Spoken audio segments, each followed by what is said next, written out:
बिस्मिल्लाहिर्रहमानिर्रहीम, अस्सलाम वालेकुम। मैं हूं आपका होस्ट चौधरी इरफान ज़हीर और आपको स्पोर्ट्स क्लब में वेलकम कहता हूं। नाज़रीन, इस वीक की जो सबसे बड़ी अपडेट कह लें, खबर कह लें, वो यही है कि पीसीबी का नया चेयरमैन कौन होगा।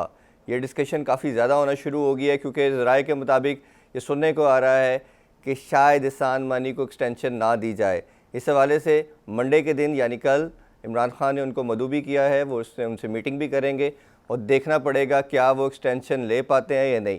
ज़राए के मुताबिक यही सुनने को आ रहा है कि शायद उन्होंने भी माजरत का इजहार कर लिया है क्योंकि अपनी हेल्थ इशू को लेके वो भी रिलक्टेंट हैं। इसमें हमारे पास 3 नाम ज़ेरे गौर आ रहे हैं। एक गवर्निंग बोर्ड के मेंबर जवाद अहमद का आ रहा है, दूसरा बड़ा प्रोमिनेंट नाम जो हमें सुनने को आ रहा है वो रमीज़ हसन राजा का है, जो इमरान खान की कैप्टनसी के अंदर खेलते भी रहे और वर्ल्ड कप स्क्वाड का पार्ट भी थे। उसके साथ साथ तीसरा नाम भी हमारे पास जो आ रहा है वो असद अली खान का आ रहा है। तो ये 3 नाम समहाउ हमें सुनने को मिल रहे हैं कि शायद इनमें से कोई नया चेयरमैन अपॉइंट होगा। इस हवाले से जो प्रोसेस है, चेयरमैन इलेक्शन कमीशन जो इसको प्रोसीड करेगा, उस लिहाज से रिटायर्ड जज का नाम अनाउंस कर दिया गया है, अजमत शेख उनको अपॉइंट कर दिया गया है। वो अब इस प्रोसेस को कंडक्ट करेंगे। सारी इस चीज़ों से लगता तो यही है कि पीसीबी का अब नया चेयरमैन ही आएगा। देखते हैं कि अब पीएम और जो बोर्ड ऑफ गवर्नर हैं उनकी वोटिंग के साथ ये सिलेक्शन होगी और वो देखते हैं कि पूरा वो किसके नाम निकलता है। जी, इन सब अमूर से बात करने के लिए हमारे साथ जो गेस्ट है वह बहुत ही स्पेशल, बहुत ही ऑनरेबल हमारे साथ आज शो में मौजूद है साबिक ex PCB chairman Khalid Mahmood. अस्सलाम वालेकुम सर, कैसे हैं? ठीक ठाक है आप? जी वालेकुम अस्सलाम, मैं खैरियत से हूँ। जी सर, बहुत शुक्रिया, आपने हमें बड़ा प्रीशियस टाइम दिया। हम आपके होने का आज फ़ायदा उठाएंगे और काफ़ी चीज़ें आपसे आज डिस्कस करेंगे। सबसे पहले मैंने जैसे इंट्रो में कहा कि पीसीबी के चेयरमैन के हवाले से बड़ी डिस्कशन हो रही है। इस हवाले से हमारे पास 3 नाम ज़ेरे गौर आ रहे हैं कि जो लग रहा है कि मोस्ट प्रोमिनेंटली यही नाम हो सकते हैं। शायद कल एहसान मानी साहब को इमरान खान ने मदऊ भी किया है, उनके साथ मीटिंग होगी। ज़राए के मुताबिक तो यही न्यूज़ आ रही है कि शायद उनको एक्सटेंशन नहीं दी जाएगी और वो भी अपने हेल्थ इशू को लेकर रिलक्टेंट है। और जो नाम हमारे सामने आ रहे हैं सबसे ज़्यादा तो रमीज़ राजा का नाम आ रहा है। फिर सेकंड नाम जो हमारे पास आ रहा है वो जवाद साहब का आ रहा है कि वो बोर्ड ऑफ गवर्नर मेंबर से। तो आपकी नज़र में ये क्या लगता है कि कौन से ये लोग इसमें से बेहतर कैंडिडेट हो सकते हैं एज ए चेयरमैन? बहुत शुक्रिया। मैं देखिए, बड़ा मुश्किल मौजू आपने दिया है बात करने के लिए, क्योंकि मैं क्रिकेट से तकरीबन कोई अब निस्फ सदी का किस्सा है वाबस्ता हुए हुए। तमाम लोगों से अच्छी जान पहचान है, तमाम लोगों से अच्छे ताल्लुकात हैं, हर एक का मैं मोतरफ़ हूँ। ख़ास तौर पे हमारे जो खिलाड़ी हैं उनकी मुल्की खिदमात, कौमी क्रिकेट के लिए खिदमात बेशुमार हैं, बहुत कीमती हैं जी। लेकिन अब चूँकि आपने सवाल पूछा है तो मैं बड़ी दयानतदारी से इसका जवाब देने की कोशिश करूँगा। पहले तो मैं ये बताऊंगा आपको कि कौन से लोग नहीं होने चाहिए। ठीक। और इस सवाल का जवाब मैं इस तरह दूंगा, आपसे एक सवाल करके। ठीक। आप चूँकि क्रिकेट पे प्रोग्राम करते हैं, आप यकीनन मुख्तलिफ़ जो क्रिकेट खेलने वाले मुल्क हैं और ख़ास तौर पे जो बड़े मुल्क हैं जिनकी अच्छी कारकर्दगी हमेशा रही है, मैं उनके हवाले से आपसे पूछता हूँ, कहाँ कहाँ पे साबिक खिलाड़ी आपको क्रिकेट के सरबराह नज़र आते हैं या क्रिकेट का बंदोबस्त करते हुए नज़र आते हैं? मसलन आप इंग्लिस्तान की मिसाल ले लीजिए, कितने बड़े बड़े नाम हैं। एक वो अज़ीमुशान खिलाड़ी है सर लेन हटन, जिसने 364 का स्कोर किया था। और उसके बाद आज के दौर में बड़े नाम हैं जिसमें नासिर हुसैन है, बड़े पढ़े लिखे हैं। फिर माइक एथर्टन है, बहुत पढ़े लिखे हैं कैम्ब्रिज वगैरह से और क्रिकेट के कप्तान रहे हैं, और भी लोग हैं। मुझे बताइए, उनमें से कभी कहीं पे कोई ये तहरीक चली हो कि इनमें से किसी को क्रिकेट का कप्तान बना दिया जाए? कभी सोचा तक नहीं गया। यानी बनाने का, इस पे अमल करना तो बात की बात है, इसके बारे में कभी गौर भी नहीं किया जाता। अब आ जाइए आप वेस्ट इंडीज़ की तरफ। वेस्ट इंडीज़ में तो लेजेंड्स हैं, भरे पड़े हैं। 3 Ws होते थे, विक्स, वरल, वॉलकट, उनमें से कौन क्रिकेट का सरबराह बना था? फिर बहुत अजीमुशान खिलाड़ी, ऑलराउंडर, दुनिया के बेहतरीन ऑलराउंडर हैं वो गैरी सोबर्स। आपने कभी सुना कि उनको क्रिकेट का सरबराह बनाने की तजवीज़ की गई हो या उन्होंने ख़ुद इस बारे में सोचा हो? ठीक बात। और दूर क्यों आप जाते हैं, हमारे पड़ोसी मुल्क के साथ यहाँ पे 2 बड़ी लेजेंड्स हैं जो फौरी तौर पे आपके सामने हैं, नाम आते हैं। एक सुनील गावस्कर हैं सचिन तेंदुलकर सर, हैं। लेकिन कभी सौरभ आपने गंगुली सुना को कि बना दिया हिंदुस्तान गया। में गंगुली तहरीक को चल अभी रही हो चेयरमैन कि अपॉइंट उनको किया गया है। अभी सरबराह क्या आपको बना लगता दिया नहीं कि जाए? गंगुली को बनाने की वजह से? गंगोली सरबराह बने हैं, जी। ठीक है, लेकिन कहने की बात यह है कि आम तौर पे जो क्रिकेट के अजीम खिलाड़ी हैं वो क्रिकेट बड़ी अच्छी खेल चुके होते हैं, लेकिन जो क्रिकेट की सरबराही है उसमें इंतज़ामी सलाहियतों की ज़रूरत होती है। और इंतज़ामी सलाहियतें जो होती हैं वो एक चीज़ और होती है। जैसे आप कहते हैं ना कि फ़लाने का बड़ा जी कारोबारी जहन है, फ़लाने का बड़ा आर्टिस्टिक जहन है, फ़लाने का जो है वो बड़ा फ़लसफ़ाना सोच और जहन है। इसी तरह एक इंतज़ामी ज़हन होता है, और इंतज़ामी ज़हन की बड़ी एक ज़रूरी शर्त होती है कि उसमें एक तवाज़न होना चाहिए। वो तमाम लोगों का तमाम मामलात में एक तवाज़न कायम रखे। तो अच्छा खिलाड़ी होना एक बात है, अच्छा क्रिकेट का एडमिनिस्ट्रेटर होना वो एक और दूसरी बात है। इसलिए मैं तो नहीं समझता कि ये हर बार जब क्रिकेट का सरबराह बनना होता है तो ये बहस छिड़ जाती है कि जी फ़लाँ खिलाड़ी को बना दें, फ़लाँ खिलाड़ी को बना दें। हाँ, इक्का दुक्का बने हैं। ऑस्ट्रेलिया भी एक दफ़ा लेके आया था जब वो कंट्रोवर्सी चल रही थी ना, बॉडी लाइन सीरीज़ की, ये मेरा ख्याल है कोई 40 की सीरीज़, 40 की 45 में ये ज़्यादा बहस बढ़ी थी। वैसे ये कंट्रोवर्सी तो 30 की दहाई में ज़्यादा हुई थी ना बॉडी लाइन बॉलिंग की। तो उस पर उन्होंने अपने दिफा के लिए ऑस्ट्रेलिया ने डोनाल्ड ब्रेडमैन को अपना सरबराह बनाया था और वो आईसीसी मीटिंग में तशरीफ़ लाए थे, लेकिन वो एक बड़ी एक एक्सेप्शनल जो सूरत हाल थी। तो सर आपको क्या लगता है कि ये दो नाम जो देखा गया है कि जो रमीज़ राजा के साथ दो नाम जो और आ रहे हैं, जवाद साजिद का और असद अली खान का, तो आपकी नज़र में इन तीनों कैंडिडेट में से बेहतर ऑप्शन कौन सी लगती है आपको? मैं इस पे क्या तबसरा करूं। अब जवाद साजिद खान जो हैं बड़े माहिर सर्जन हैं, वो दिल के अमराज के माहिर हैं, बड़े कामयाब ऑपरेशन कर चुके हुए हैं। क्रिकेट का तो मुझे नहीं पता कि उनका क्या तजर्बा है या क्रिकेट में उन्होंने किसी सतह पे भी कोई काम किया हो। देखिए, क्रिकेट की 3 सतहें हैं। एक क्लब क्रिकेट की सतह है, एक इलाकाई क्रिकेट है जिसमें फ़र्स्ट क्लास क्रिकेट खेली जाती है, और तीसरी कौमी सतह है जिसमें टेस्ट मैचेस और दूसरे मुल्कों से होता है। मुझे नहीं याद पड़ता, या मेरा इल्म बहुत महदूद होगा, कि जवाद साजिद खान किसी सतह पे भी वाबस्ता रहे हों क्रिकेट के। असद अली खान साहब पिछले एक नॉमिनेशन हुई थी 2, जिसमें एहसान मानी साहब हुए थे और ये भी बनाए गए थे। इनका क्रिकेट का चलाने का क्या तजर्बा है, किस सतह पे है, मेरे इल्म में नहीं है।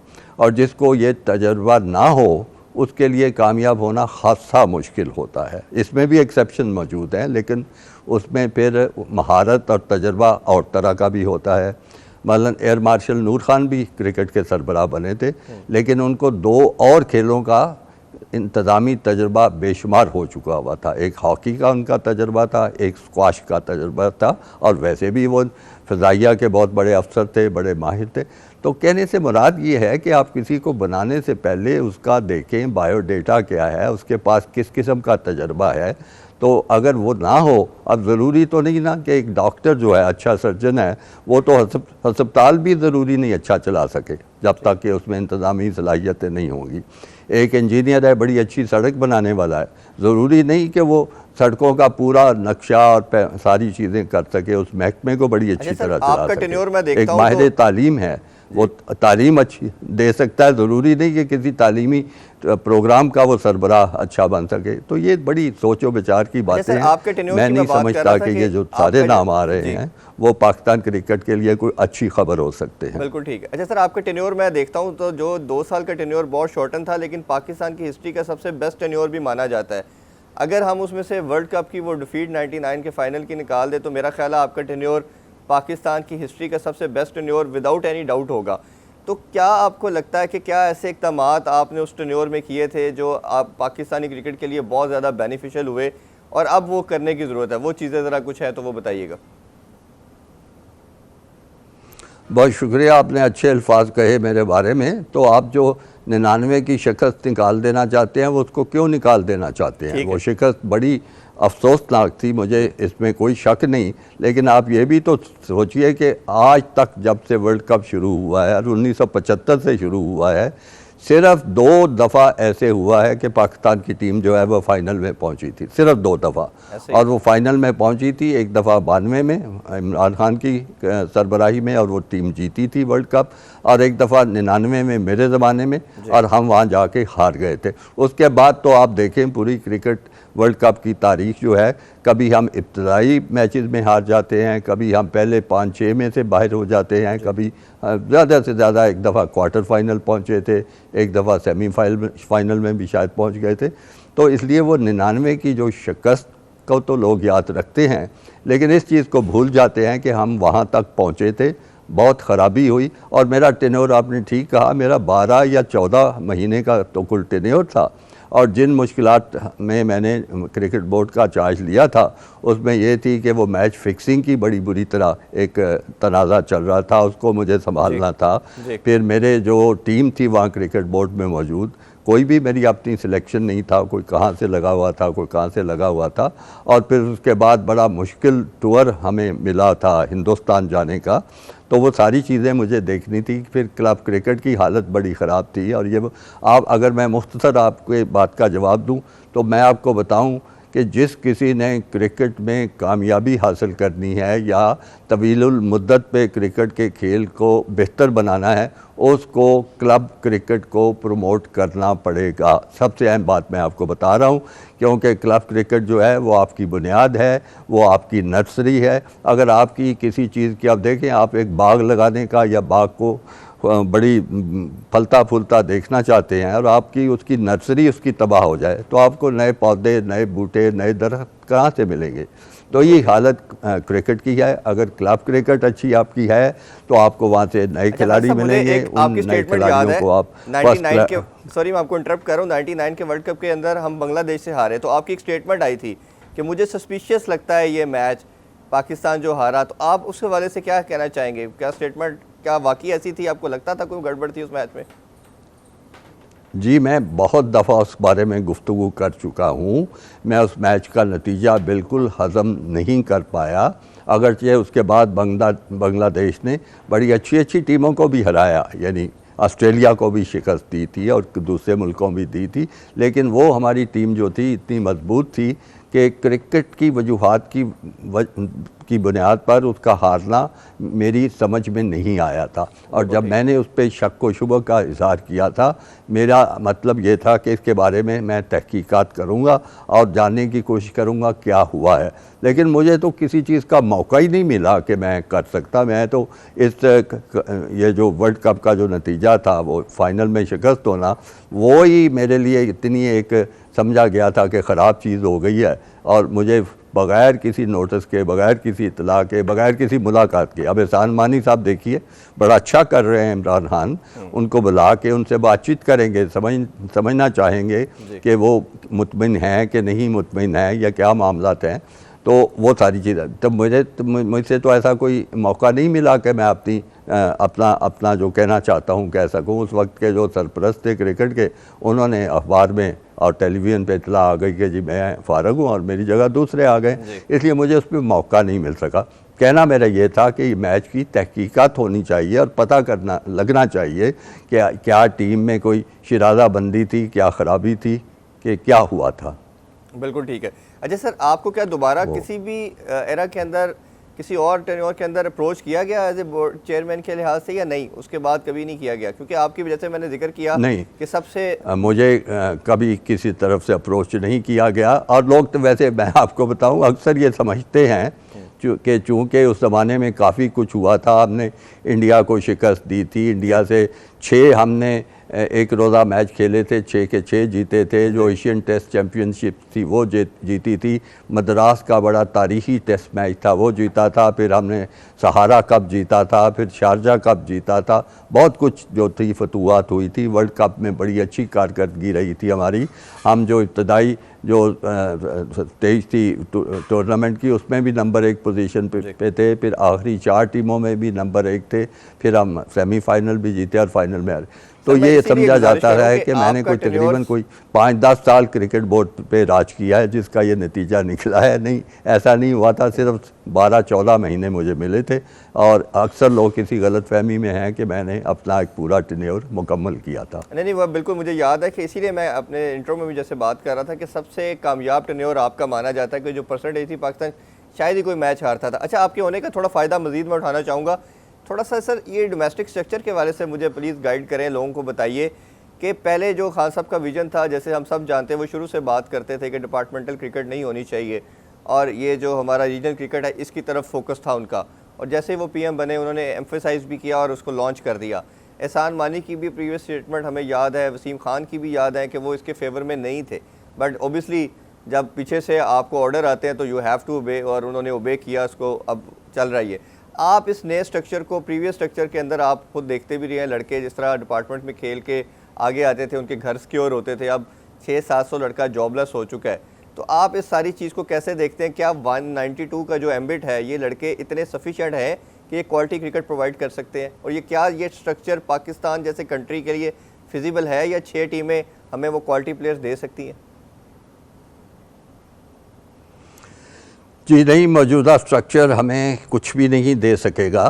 लेकिन मैं एक बात कह दूं कि इमरान खान की जो सोच थी, वो सोच से मैं मुत्तफिक हूँ इस हद तक कि अगर आप फ़िज़ा कायम करना चाहते हैं मुकाबले की, तो वो आपको इलाकाई क्रिकेट को ज़्यादा फ़रोग़ देना होगा। मैं उसकी इस बात से मुत्तफिक हूँ कि बजाय कहने के कि फ़लाने बैंक की टीम है या फ़लानी एयरलाइंस की टीम है, ये सारी चीज़ें, तो वो इलाकों को उभारना पड़ेगा आपको। उनका तशख़्ख़ुस जो है, उनकी आइडेंटिटी जो है, उसको सामने लाना पड़ेगा। कराची की टीम के पीछे कराची वाले बहुत जोश व खरोश महसूस करेंगे, लाहौर की टीम के पीछे लाहौर वाले दीवाने होंगे, इसी तरह पेशावर, मुल्तान, ये बात उस हद तक वो ठीक कहते हैं।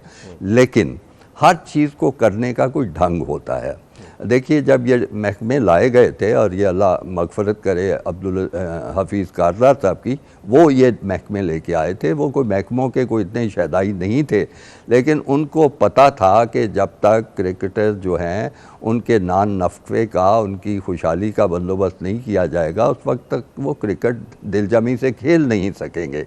और इस वजह से वो ख़ुद गए हर बैंक के पास, हर अदारे के पास, और उसको राग़िब किया इसकी तरफ कि वो अपनी टीमें बनाएं और लड़कों को नौकरियां दें ताकि क्रिकेट का फ़रोग़ हो। और आपने देखा कि 70 की दहाई में बेशुमार फ़रोग़ हुआ, वो 80 की दहाई में भी काम आया और नए से नए खिलाड़ी आते रहे, तो ये उसका फ़ायदा हुआ। लेकिन अब आप उसको बदलना चाहते हैं, बेशक बदल लें, लेकिन बदलने का कोई सलीका होता है, कोई ढंग होता है, कोई तरीका होता है। ये तो नहीं होता कि जिन अदारों ने इतने साल तक क्रिकेट के लिए खिदमत सर अंजाम दी, अपने बजट में से पैसे वक्फ किए, लड़कों को नौकरियां दी, आप उनको यानी एक दिन के नोटिस पे ही फारिग कर दें। ऐसा नहीं होना चाहिए था। होना ये चाहिए था कि उन अदारों का जो किरदार था वो रीडिफ़ाइन कर दिया जाता, वो बदल दिया जाता, और उन इदारों को कहा जाता कि आप अपना नाम जो है वो हटा लें, आप मसलन आप कराची से वाबस्ता हो जाएं,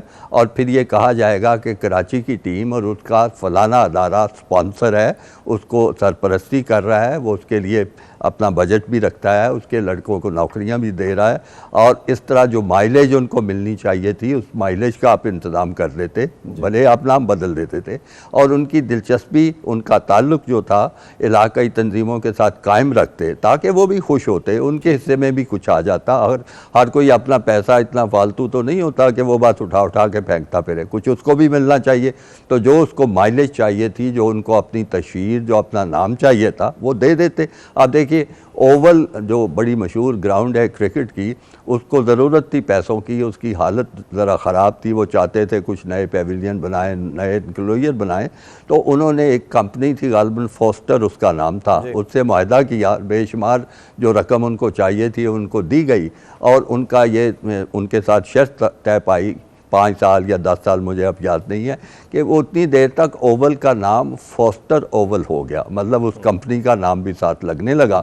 दोनों का मकसद पूरा हो गया, कंपनी को अपनी माइलेज मिल गई, अपनी शोहरत मिल गई, अपनी पब्लिसिटी मिल गई, और ओवल को जो फंड चाहिए थे वो मिल गए। तो आप ये क्या काम नहीं कर सकते थे? पाकिस्तान में मैं समझता हूँ बड़ी खुशी से अदारे जो थे वो वाबस्ता होते इलाकाई टीमों से, उनकी सरपरस्ती करते, उनके खिलाड़ियों को नौकरियां मुहैया करते, तो दोनों फ़ायदे हो जाते। अदारों का भी भला होता, आपके इलाकों का, शहरों का भी भला होता, और आपको इस तरह अच्छे खिलाड़ी मिलते। अब जो मौजूदा सूरत हाल है, मैं नहीं समझता कि उस तरीके से आपको उतनी तादाद में और उस क्वालिटी के प्लेयर मुयस्सर होते रहेंगे जो कि माजी में होते थे। जी, खालिद महमूद साहब से बड़ी अच्छी गुफ्तगू जारी है। इनसे वापस आके कुछ कोचिंग और कैप्टनसी के हवाले से भी बात करेंगे। Don't go anywhere.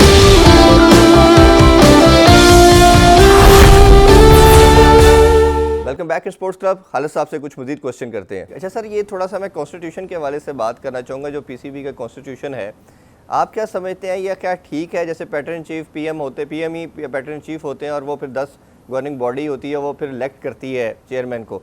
तो आप क्या समझते हैं कि ये ढांचा या स्ट्रक्चर ठीक है, या इसमें कोई रीमोडिफिकेशन हमें रिक्वायर्ड है फ्यूचर के लिहाज से? कोई लूप होल नज़र आते हैं आपको स्ट्रक्चर के अंदर? एक इस पे जो भी मैंने तबसरे सुने हैं, वो एक तो बड़ी मुसीबत ये है कि पाकिस्तान क्रिकेट बोर्ड के आइन इतनी दफ़ा बदले हैं कि अब तो कुछ याद भी नहीं रहता कि कौन सा आइन इस वक्त इस्तेमाल हो रहा है। सही बात। थोड़ा बहुत एक दो दफ़ा मुझे ज़रूरत पड़ी थी, तो मैं क्रिकेट बोर्ड के आइन को कुछ देखा था। उसमें नंबर 1 उसमें जमहूरी जो है एलिमेंट्स, जमहूरी फीचर्स उसके बहुत कम हैं। देखिए ना कि वो अब नॉमिनेशंस हो रही हैं, उसमें जो आपकी गवर्निंग बॉडी है, मैं नॉमिनेशंस का कायल नहीं हूँ, क्योंकि वो तो फिर आप मुतासर कर रहे हैं पूरी डिसीजन मेकिंग को। मुझे जो याद पड़ता है, मेरे ज़माने में जो आइन था उसमें किसी किस्म की ऐसी कोई नॉमिनेशन थी, सिर्फ एक वाहिद तकर्रर होता था जो मरकज़ी हुकूमत की तरफ से, सरपरस्त की तरफ से, वो क्रिकेट बोर्ड के सरबराह था।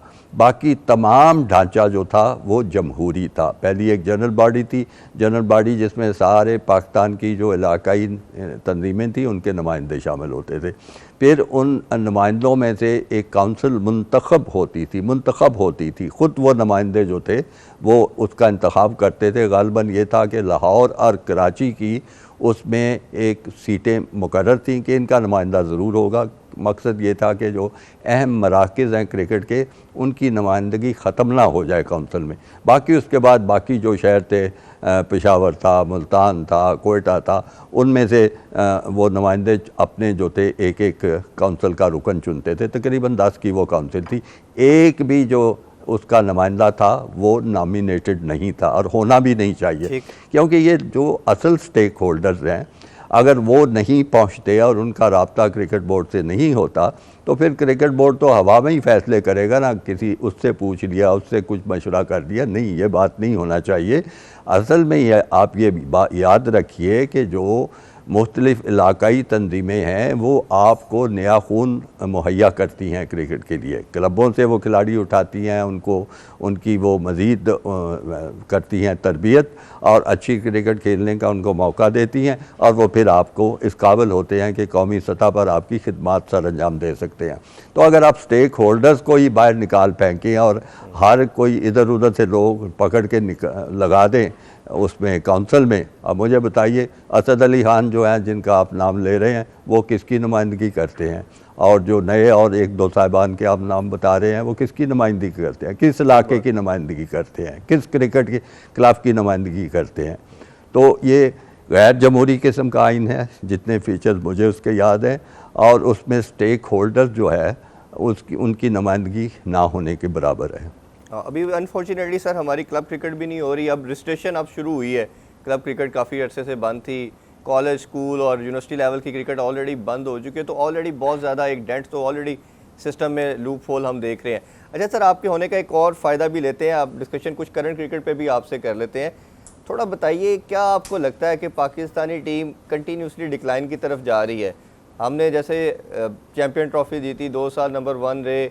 क्या लगता है आपको, ये स्ट्रक्चर की मिस्टेक्स हैं सारी, या हमने जो कोच और ये मैनेजमेंट जैसे न्यू आई और कैप्टन चेंज किया, ये सबसे बड़ी वजह लगती है? और आप ख़ास तौर पे बताइए, बहुत से लोग जानना चाहेंगे कि मिसबाह हक की कोचिंग को कैसे देखते हैं, क्योंकि हमने देखा कि ना उनका कोई कोचिंग एक्सपीरियंस था और वो जिस तरह की ब्रांड ऑफ क्रिकेट खेलते थे वो टेस्ट क्रिकेट पे ज़रा थोड़ा सा उनका एम्फेसिस ज़्यादा था। बट अनफॉर्चुनेटली अभी जो सीरीज़ वेस्ट इंडीज़ से भी हम देख रहे हैं वो बहुत पैथेटिक क्रिकेट खेली हमने पहले टेस्ट मैच के अंदर भी। तो आप क्या बेसिक रीज़न समझते हैं और मिसबाह की कोचिंग को कैसे देखते हैं? देखिए, वो आपने इसमें काफ़ी तफसीली सवाल किया जिसमें कई चीज़ें आ जाती हैं। एक तो आपने ख़ुद इशारा दिया है कि क्लब क्रिकेट भी ज़वाल की तरफ जा रही है। और फिर आप एक देखिए, मैं अगले दिन कहीं से मैंने सुना भी और मुझे शायद ख्याल है बात ये ठीक है कि अंडर 19 क्रिकेट का ऐसे लगता है पाकिस्तान में वजूद ही कोई नहीं है। अंडर 19 क्रिकेट जो होती है, आपको मालूम है कि वो एक बड़ा अहम सतह होती है क्रिकेट की, और वहाँ से ही नौजवान खिलाड़ी आते हैं। बाहर की मुल्कों की टीमें भी आया करती थी, हमारे मुल्क की अंडर 9 टीमें भी जाया करती थी। वो सारी बात ही मुझे कहीं नज़र नहीं आती, अल्लाह जाने वो क्या हो गया है। फिर क्लब क्रिकेट की हम बात कर चुके हैं, फिर इलाकाई सतह की क्रिकेट की बातें कर चुके हैं, अब आप कोचिंग पे बात कर रहे हैं। तो ये तो कुछ सारी मुझे मिली भगत सी नज़र आती है। अब जैसे मैं अर्ज़ कर रहा था कि कोई ज़रूरी नहीं कि बड़ा जो अच्छा खिलाड़ी है वो अच्छा मुंतज़िम भी हो क्रिकेट का, अच्छा एडमिनिस्ट्रेटर भी हो। बहुत कम ऐसी मिसालें हैं। मेरा ख्याल है गंगोली भी कोई इतना अच्छा काम नहीं कर रहे। बहरहाल उस पर मैं तबसरा नहीं करूँगा क्योंकि मैंने ज़्यादा तफसील से उनकी कारकर्दगी नहीं देखी, लेकिन वहाँ पे बड़े बड़े अच्छे उनके एडमिनिस्ट्रेटर रहे हैं। वो जगमोहन डालमिया वगैरह होते थे, बिंद्रा साहब एक होते थे, एक राज सिंह डिंगापुर थे। वो कोई टेस्ट क्रिकेटर नहीं थे लेकिन बड़े अच्छे एडमिनिस्ट्रेटर थे, मैंने उनसे डील भी किया है। तो इसी तरह मामला कोचिंग का है जिसकी तरफ आप सवाल कर रहे हैं। तो कोच होने के लिए ज़रूरी नहीं है कि कोई बहुत ऊंचे दर्जे का खिलाड़ी हो और उसने बड़े मार्के मारे हों, लेकिन उसमें इतनी इस्तेदाद हो, इतनी उसमें सलाहियत हो कि वो खिलाड़ी जो है, चाहे बैट्समैन है, बॉलर है, फील्डर है, सब पे उनको परख सके, उनकी खूबियाँ जो है वो देख सके, उनकी खामियाँ उसकी समझ में आ सके। अगर वो ऐसा है खिलाड़ी, चाहे उसने बड़ी टॉप क्रिकेट खुद भी नहीं खेली हुई, तो ऐसे बहुत से लोग देखते को वाकई हैरानी होती है कि ऐसी वो शानदार बात करते हैं। एक बड़े अच्छे कौमी सतह के खिलाड़ी पे वो बताएंगे कि देखें इसमें ये ख़राबी है, इसका पाँव ठीक नहीं आ रहा, इसका बल्ला जो है उसका वो रुख बाहर की तरफ है, ये चीज़ है। बड़े बड़े अच्छे उनके तबसरे होते था कि उसका बल्ला जो होता है जी वो तो पॉइंट की तरफ हो रहा होता है। तो वो है बुनियादी तौर पर इसका नाम है कोचिंग, कि पहचान जाना कि इसमें क्या खामी है, क्या इसमें खूबी है, और उसी को आगे फिर बेहतर करने की कोशिश करना। अब मिसबाह जो है वो अच्छे खिलाड़ी रहे हैं, बड़े कामयाब कप्तान भी रहे हैं, उनका रिकॉर्ड भी बड़ा अच्छा है। तो लेकिन उसका ये तीनों चीज़ें जो हैं ये नहीं साबित करती कि वो अच्छे कोच भी हो सकते हैं। अभी तक जो कुछ उनकी कारकर्दगी रही है, और मुझे तो एक ये भी बात नहीं समझ आती, मैं तो पुराने वक्तों की क्रिकेट ज़्यादा उसको पसंद करता हूँ। किसी ज़माने में आपको याद होगा कि जब टीम गैर मुल्की दौरे पर जाती थी, एक मैनेजर होता था, बड़ा सीजन्ड मंजा हुआ एडमिनिस्ट्रेटर, जिसका काम होता था टीम को संभाल के रखना, और उसके साथ एक असिस्टेंट मैनेजर होता था, वो क्रिकेट की जिसको शुद्ध बुद्ध होती थी और वो क्रिकेट के मामलों में ज़्यादा दिलचस्पी रखता था, फिर लॉजिस्टिक्स का कोई इंतज़ाम कर लेता था, और फिर आस्ता आस्ता एक कोच का भी होता आया, वो भी चलो हो गया। तो फिजियो एक होता था, ये 3-4 लोग होते थे। अब ये कहाँ से नया दस्तूर आया है? ठीक है, मुझे इल्म है कि बाहर की टीमें ये चीज़ें कर रही हैं, पता नहीं वो क्या कर रही हैं, कभी किसी से गुफ्तगू और तबादला ख्याल का मौका नहीं मिला। लेकिन अब 10 जो मैनेजमेंट की टीम जा रही है, मैं आपको एक बात बड़ी सिक्के बंद बताने लगा हूँ कि गैर मुल्की दौरे बड़े मुश्किल होते हैं, मसाइल ही मसाइल होते हैं। अब आप ये देख लें कि जितने फालतू खिलाड़ी, जितने फालतू आपके पास साथ मुंतज़िम होंगे, कोच होंगे, उतने ही मसाइल आपके बढ़ते चले जाएंगे। फ़र्ज़ कीजिए आपके 4 फालतू लोग हैं तो वो 4 आपके मसाइल हैं। अगर आपके पास 8 लोग फालतू हैं तो वो 8 के 8 मसाइल हैं। जो अंग्रेज़ी का एक मुहावरा होता है कि too many cooks spoil the broth. तो ये मुझे बताइए कि bowling coach, batting coach, fielding coach, head coach और ये कोच और वो कोच और एनालिस्ट और पता नहीं माहिर नफ्सियात जो हैं, वो उन्होंने अगर जो काम करना है, अगर अंदरून मुल्क वो काम नहीं कर सके, अंदरून मुल्क वो फील्डिंग बेहतर नहीं बना सके, अंदरून मुल्क वो बॉलरों के नुक्स दूर नहीं कर सके या बैट्समैनों को कुछ नहीं टिप्स दे सके, तो वहाँ उस जब इतनी एक अहम दौरा कोई हो रहा होता है, बड़े हसास मामलात होते हैं, तो बाहर जाके उन्होंने क्या कोचिंग करनी होती है, स्वाइस के वो मसाइल में इजाफा करते हैं। तो मैं सारे बंदोबस्त के ही ख़िलाफ़ हूँ, तो मिसबा के पे मैं क्या बात करूँ। जी, खालिद महमूद से डिस्कशन हमारी जारी है, but it's time for short commercial break. Stay with us.